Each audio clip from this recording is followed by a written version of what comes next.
Hello everyone, I'm here today with a new process video, and as you can see I am working on a single page 6x12 layout. These are photos from the Philadelphia Zoo. You can see I have some empty pockets here. Don't have anything for this one yet, but for up here, I do know I want to use this. This is a patch that I bought in the gift shop there. I am assuming I will need to use red line tape to attach this to whatever is going to be in the background. But first I need to pick out something to be in the background. So I have to do that, plus find a card. I will say I purchased a set of digital files that are zoo related. However, I can't remember which ones I printed and which ones I didn't. And I'm not even 100% sure I printed any of them. I think I did, but I need to go into my stuff and find that. And then if there isn't one I like, I may just have to print it quickly. That's fine though. That's easy to do because I have a Pixma printer at home that I use and I can do that fairly easily. I'm more concerned about figuring out color here. My first inclination is to use pink as a background or a pinky coral because of these flamingos. But I'm not quite sure how that will look behind this. So I think if I'm going to do it, I have to pick something very subtle. So maybe what I'll do is I'll go off camera. I'll try to find whatever I have printed zoo-wise that would go here, and then also start looking through some pink papers. All right, well, I started with my pink papers and I have come up with a couple of choices here. I do have to say up front, I'm not in love with any of them, but it's what I have, so I'm willing to work with it because I'm not going to go out and buy something just to complete this layout. So I found two 6x8s and then two 6x6. These are both just solids, so I'm going to start with the patterns. So there's that one. I don't hate it, but I don't love it either. But it's pretty close to the pinky coral that's in those flamingos, so I like it, and I always love a good stripe if it works. I'm not totally convinced it works here because, I mean, look at the multiple patterns just in that photo alone. That makes me a little hesitant to throw some stripes in with it. But I'm not saying no, so I'm going to put that aside. Then I have this one, which is a much darker color, but I like the subtlety to it. It's almost like a heathered pattern. Again, not loving it.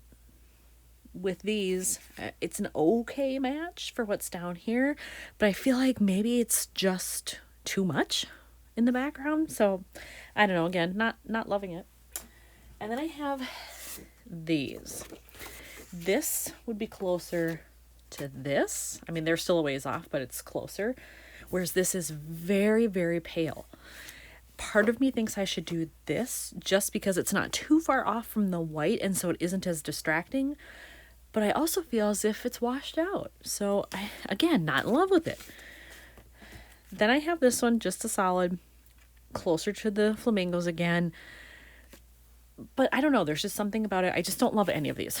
So, I don't know. Maybe if I had like the stickers and the phrases or stamping or something with it, it would be easier for me to tell what's actually going to look good. But for now, I'm just thoroughly debating all four of these choices. So I think I've decided to go with the pink stripe because I didn't notice this at first, but there's this like fake washi or tape thing built right into the paper, and I thought, well, that's kind of fun, and it matches kind of with the giraffe's ears, I think, and I could maybe do it either way. And I could go this way if I wanted to. I think I like it better on top, obviously. But, you know, I think I like that one the best. And I'm ready to try a wild pattern here because I don't want it to be boring. And, you know, these kind of feel boring. So I think I'm going to go with this. And hopefully it won't clash too badly with whatever I put in here. All right, I cut that piece down to keep the fake washi tape look up here in the top. I did not glue this down yet because I don't know what I want to put on with it, if anything. But I'm just going to leave it like that so I can look at it and start to get ideas for it. And then I did have this card printed from my zoo stuff, and so I think I'm going to use this one. It looks like I need to trim a little bit. I didn't cut it quite right whenever I printed it, so I'll trim that down a little bit so you don't see the brown on the edge. And that will go here. It is a little wild having these next to each other, but I've decided I don't care because I like it. And this is kind of a mishmash of those colors down here, and I'm okay with that. The bigger question is do I journal there? Do I put an embellishment there? What? I do have more layouts coming of the zoo where I think I will work journaling into those. So I don't know that I need it here. But because this is an odd shape on the inside, I'm not exactly sure what to do with it. So we'll see what happens. So on my desk to my right, I had a pile of stuff sitting there, and these are just ephemera die cut pieces, whatever you want to call them, from Ellie's Studio, because I get their monthly kit, and I had a bunch of them, and I just happened to open it up and look at these.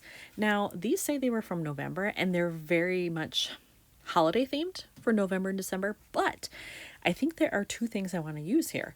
I like this because it's got the pink that I want, but also the reddish, maybe close to this sort of reddish dark orange, whatever you want to call that color there. And then the one that says love this, because it's the same color scheme, just with a little more white, which I think I need because this has a white background here. So I may end up actually using those. So not what they were intended for, I'm sure, but if they work, I don't care.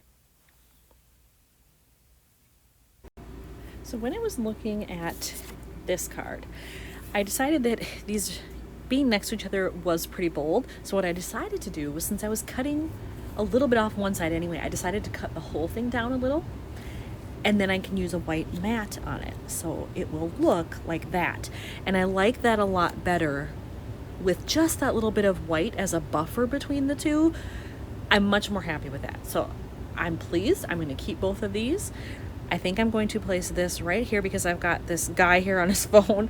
I can cover that up a little bit if I do that at the top. So I have that.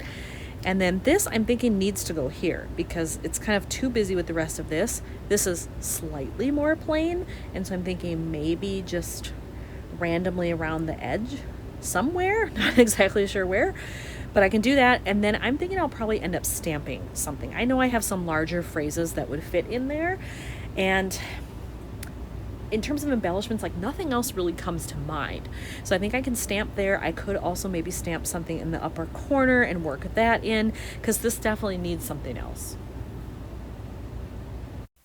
So I think I have picked out the stamp that I want to use. I think I'm going to go with this one that says Local Fave, because it is a favorite of the locals, the people that live in Philly. It's also a favorite of tourists like me. The only problem here is this is a lot smaller than I had planned. It really doesn't take up that much space. I was thinking something more like this size. I could do this one like a local, but I don't want a round stamp because I'm thinking I'm going to stamp and then overlap it with this. So I don't want two circular elements. So I think it'll end up looking like this. I'll stamp that somewhere about the middle and then maybe just overlap this a little. I think I'm going to try it. The nice thing is that if I decide that I hate it, I own these digital files, so I can just reprint and try something else. So on here you can see I did a mini staple, and I like to use those a lot just as a small visual enhancement in a lot of different ways. And I've done it again here. When I first put this on, I didn't really care for it when it was just the plain heart, but by adding a little staple so that it kind of matches that, it gave it an extra visual element, and for some reason I like it much better than when it was plain. So now I am happy with it. I think I'm also going to put one up here at the top to make it look as if that fake washi was actually stapled onto the card. And then I will probably stamp as well, just to bring in a little bit more hint of black, since I have it here and here. And whatever ends up being on the facing page, I probably will have black journaling. So even though they don't go together, it'll still look like it matches.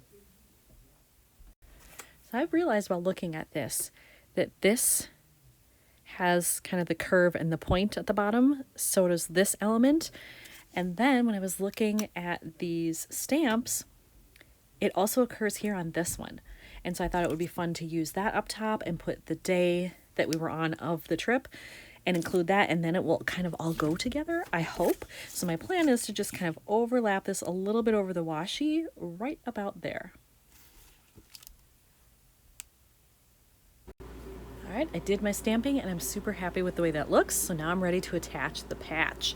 And if you've never used red line tape, this is what it looks like. You can get it in lots of different widths. I like a little bit more of a narrow one because I tend to use that more. I tend to have items that are thinner, I guess, and so it's a little bit easier for me to use this size.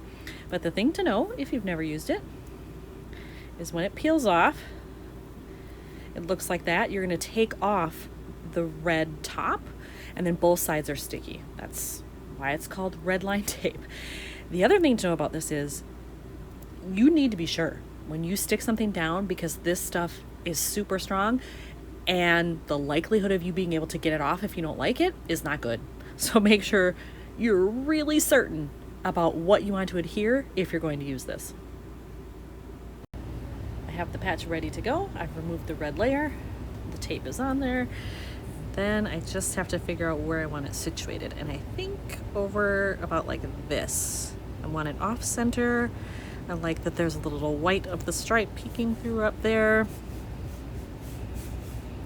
And there we go. Okay, here we have it with everything stamped and adhered, ready to go. So here are some close-ups. There's my top row, middle row, bottom row. So this was a very simple one. It just took a lot of decision time. Thanks for watching.